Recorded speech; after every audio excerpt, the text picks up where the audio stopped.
Let's be honest. Abandoned house sounds romantic until you smell the rain in the tatami and meet the spider who thinks the bathroom is his. But the reason this story is exploding isn't a fantasy, it's arithmetic. Japan's population is shrinking and aging. When an owner passes away or moves to a care home, the property can sit unclaimed. Heirs who live in Tokyo, Osaka, or overseas don't return. Villages contract. After a while, the grass wins. Multiply that across decades, and you get the shock number everyone quotes. Millions of empty homes nationwide. Behind the headline is a pattern every rural street knows. One tidy house, one tired house, one empty house. That's where the new wave enters. Here's how the foreign buyer wave actually starts. A traveler spends a summer in a coastal town. They learn the bakery owner's name, the tide schedule, the way the morning fog slips off cedars like gauze. Back home, the nostalgia lingers.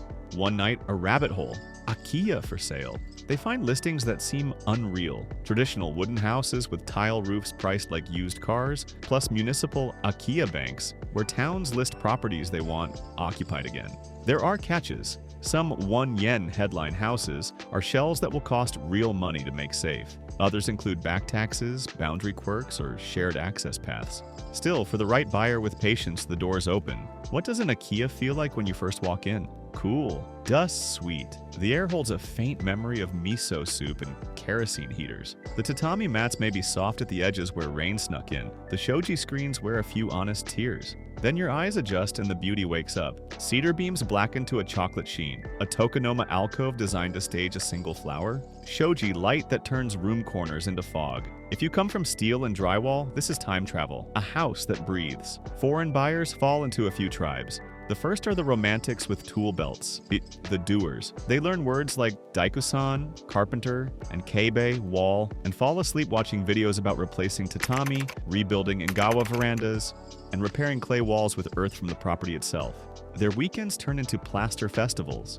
The second tribe are the designers and hoteliers, people who see an Akiya as a boutique rental. They keep the bones, tatami, sliding doors, bath, but add insulation, drainage, and low-maintenance finishes. The third tribe are the long-game families. One parent is remote, the other loves gardens, the kids can learn seasons by hand. They'll use the house as a slow-burn vacation base. Spring planting, summer river swims, autumn leaf raking, winter wood stove. You might be imagining chaotic auctions. In reality, the process often goes like this. A town hall publishes an Akiya bank. You register. You prove you can finance renovation. You tour with a city liaison. You meet the seller or heirs if they're reachable. You submit a plan that shows you will occupy and maintain the property. Some towns court younger buyers with grants, money for roof work, septic systems, or child rearing if you relocate. Others simply want the house loved again and will discount to make the match. Patience, humility, and a translator go a long way. This is less flip and more adoption. The money conversation is where dreams go to live or die.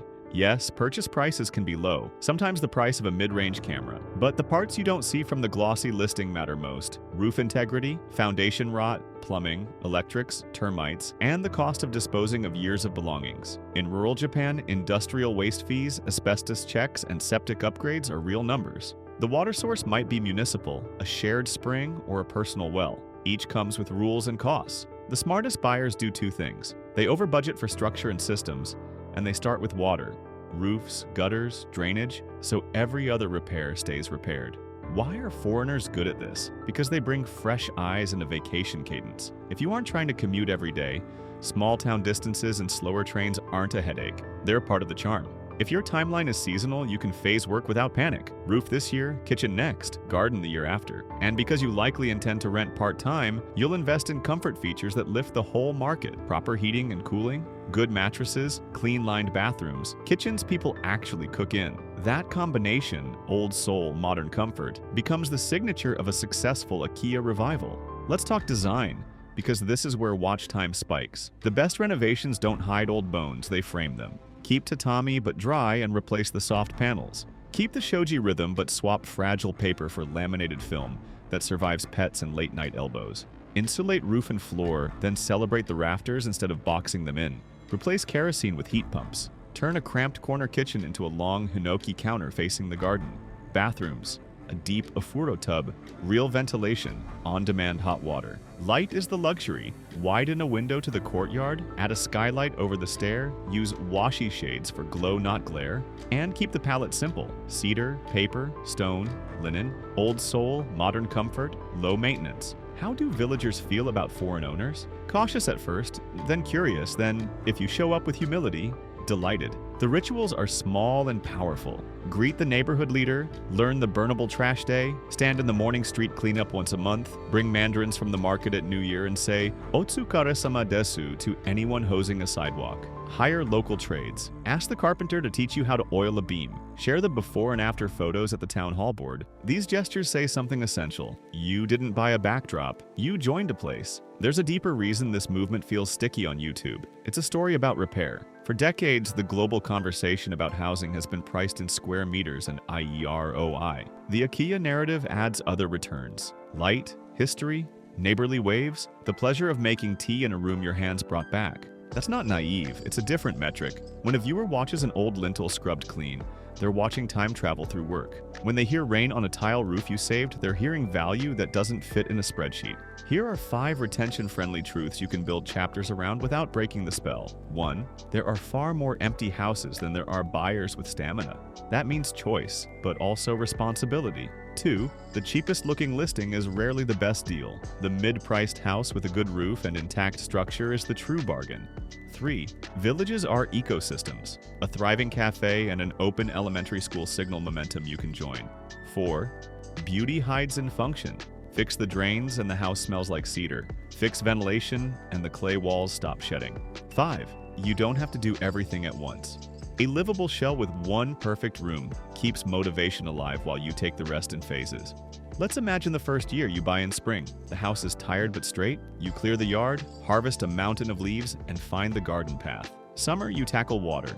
Gutters, downspouts, a French drain, a new pump on the well, a filter that stops fine sand. The smell shifts from damp to cedar. Autumn, you install heat pumps and a modern panel with grounded outlets. Winter, you learn the rhythm of a wood stove and decide you like the hum of a kettle on cold mornings. By next spring, you've built a long table from old floorboards and hosted your first friends. Meanwhile, bookings trickle in. City families wanting a weekend in a house that breathes. Costs? A reality check keeps everyone honest. Imagine a purchase at the price of a used car. Now, double or triple that for structural and systems work, even if you do cosmetic tasks yourself. Materials cost what they cost. Hauling debris costs what it costs. A roofer's time is never cheap, nor should it be. But weigh that against what you're building. A place of your own in a country that works. On a street where people sweep at dawn, in walking distance to a shrine whose steps have seen a century of seasons.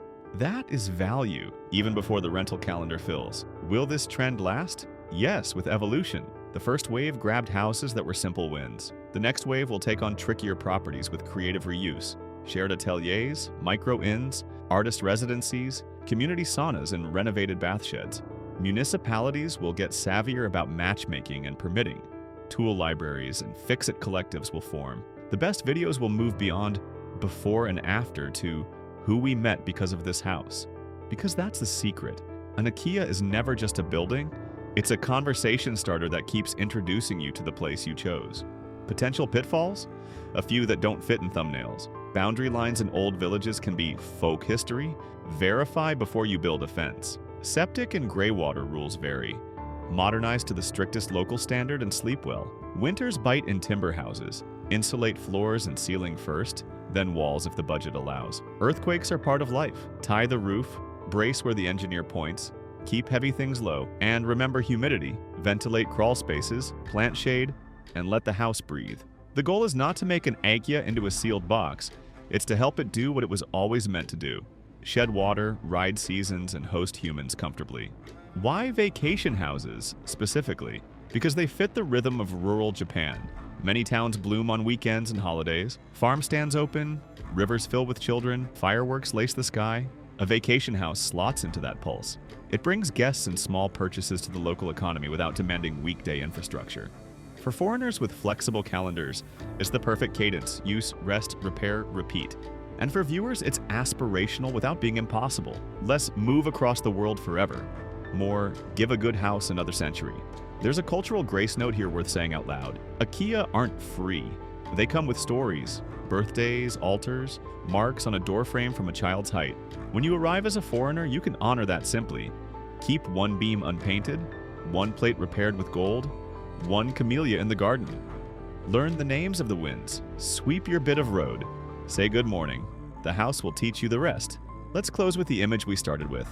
A hand on a wooden lintel, dust and sunlight. The first night you sleep on new tatami, the house creaks like a ship, then settles around you the way a coat learns your shoulders. In the morning, you open a shoji and the garden answers. Cold air, a crow, a slice of sky. You boil water, wash a cup, carry it to the threshold, and sit. The project list is still long. Insulate that wall, fix that sill, replace that tile. But the big repair already happened.